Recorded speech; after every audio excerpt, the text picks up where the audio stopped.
Ya, sebenarnya apa sih faktor dari kekalahan timnas kita ketika melawan Irak tadi malam? Sebenarnya banyak beberapa faktor yang bisa kita bahas hari ini. Yuk kita bahas, dan ini jurnal gue.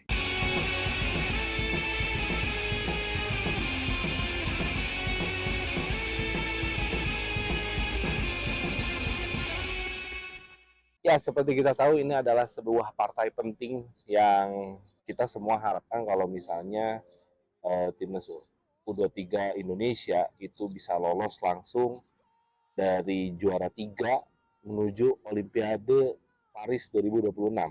Cuman ya sayangnya langkah kita harus berhenti dan kita harus menelan kekalahan atas timnas Irak, dan ya kita harus kembali menuju titik darah penghabisan lagi, yaitu melawan Guinea di babak playoff antara AFC dan juga Piala Afrika atau CAF ya, bisa dibilang CAF. Dan sebenarnya apa sih faktor kekalahan dari timnas kita sendiri?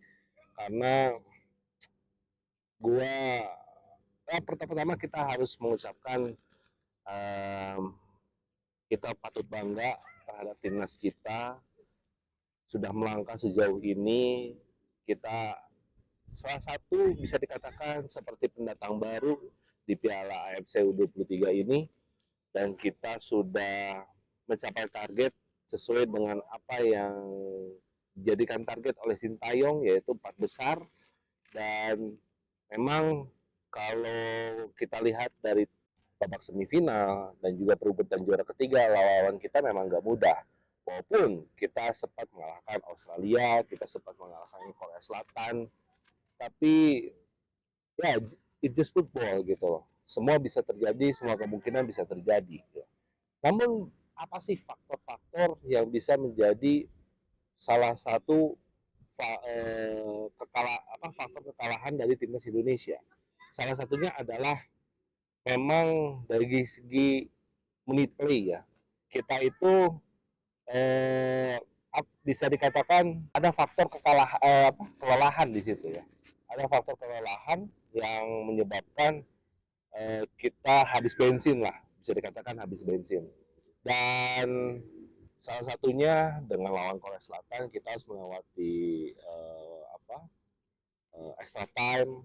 Terus pas kita lawan Uzbekistan dengan timnas Uzbekistan dengan full speednya gitu ya. Terus juga kita lawan Irak juga harus melewati babak overtime. Dan ini memang jadi salah satu faktor penting untuk meningkatkan fisik kita kembali ya. Fisik adalah salah satu kelemahan kita ya, karena dari kita awalnya tidak disiplin, para pemain-pemain timnas Indonesia, dan dipaksa harus menjadi disiplin, dan kita menemukan lawan sepadan yang notabene mereka sudah meningkatkan fisiknya gitu loh, dan mampu eh, menjaga intensitas bermain.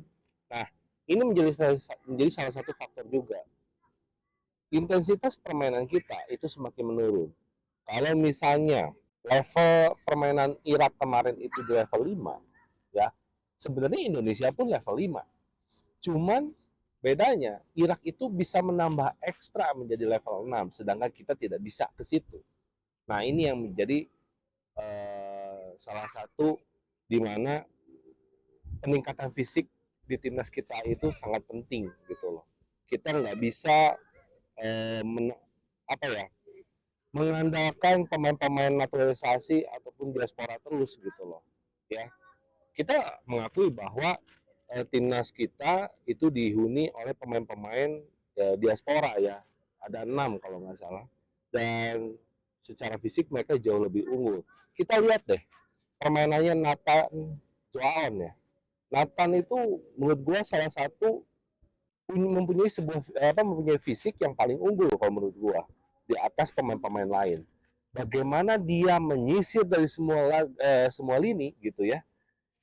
Dia melakukan tackling, dia memutus serangan dari kanan, dari kiri, dari tengah gitu ya. Kalau kita lihat cuplikan Nathan John, gua rasa inilah yang patut dicontoh oleh pemain-pemain lokal, khususnya pemain-pemain Ligue 1 gitu ya. Dan inilah menjadi tolak ukur bagi timnas kita untuk bisa meningkatkan fisik di kedepannya gitu.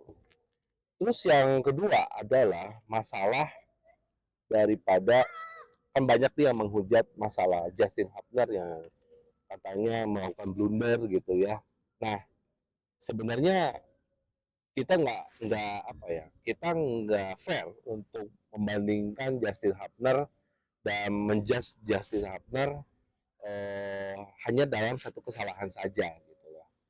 Sepanjang perjalanan Piala AFC U23, Justin Hubner itu menjadi salah satu penentu lini belakang, menjadi menjadi pemutus serangan, menjadi palang pintu terakhir yang bisa dilewati oleh lawan gitu. Dan terbukti Justin Hubner menjadi center back yang baik gitu ya. Dia melakukan tugasnya dengan sangat baik gitu loh. Namun dengan satu kesalahan pada saat lawan Irak, pada akhirnya ya kita menjudge bahwa wah Justin Hubner apa segala macam gitu ya. Ya kita nggak bijak untuk menjudge dari dalam satu permainan saja. Lionel Messi aja atau Cristiano Ronaldo saja itu pernah melakukan kesalahan gitu.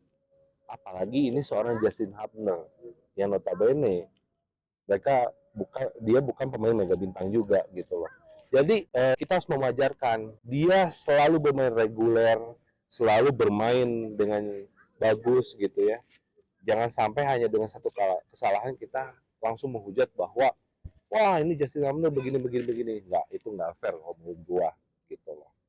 Dan dengan yang ketiga, dengan kehilangannya seorang Rizky Ridho itu sangat-sangat berpengaruh sekali ya.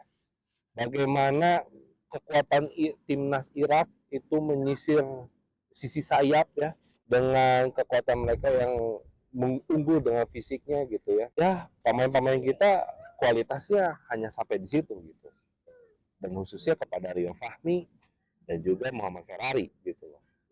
Mereka butuh lagi tingkat kepedaannya itu ditingkatkan gitu loh. Dan kalau menurut gua di lini sayap kanan ya, apalagi kan posisi Rio Fahmi dan juga Ferrari itu di sisi kanan, itu selalu selesai dengan nomor tujuhnya Irak gitu. Si Ali siapa gitu gua nggak tahu, tapi intinya dengan adanya Rizky Ridho itu sangat berpengaruh gitu. Gue lihat kalau dari sisi kualitas pemain gitu ya di timnas Indonesia, Witan Sulaiman, terus juga Marcelino Ferdinand, terus juga Rizky Ridho, itu adalah pemain-pemain lokal yang bisa setara atau bisa hampir selevel dengan pemain-pemain diaspora gitu ya. Jadi gua berharap kedepannya ketika nanti pertandingan melawan Guinea gitu ya, gua harap sih semua harus bisa menjaga kondisi fisik, menjaga mentalitas dan juga intensitas permainan gitu loh. Dan ada waktu masa rehat yang lumayan panjang dan gue dengar katanya Elkan Bagot bisa dimainkan ketika melawan Guinea. Gue harap ini menjadi salah satu tangan kekuatan bagi timnas kita untuk di lini belakang gitu loh. Jadi banyaklah waktu istirahat untuk para pemain timnas untuk bisa menghadapi Guinea. Tapi perlu diingat bahwa kita nggak bisa meremehkan Guinea. Kenapa? Guinea itu memang hampir gimana ya? Bisa dikatakan segi eh, prestasi sekarang gitu ya, proses mereka itu hampir sama dengan timnas Indonesia. Mereka mendapatkan babak playoff gitu kan dari Piala Afrika, kita juga dapat babak playoff dari Piala Asia gitu kan.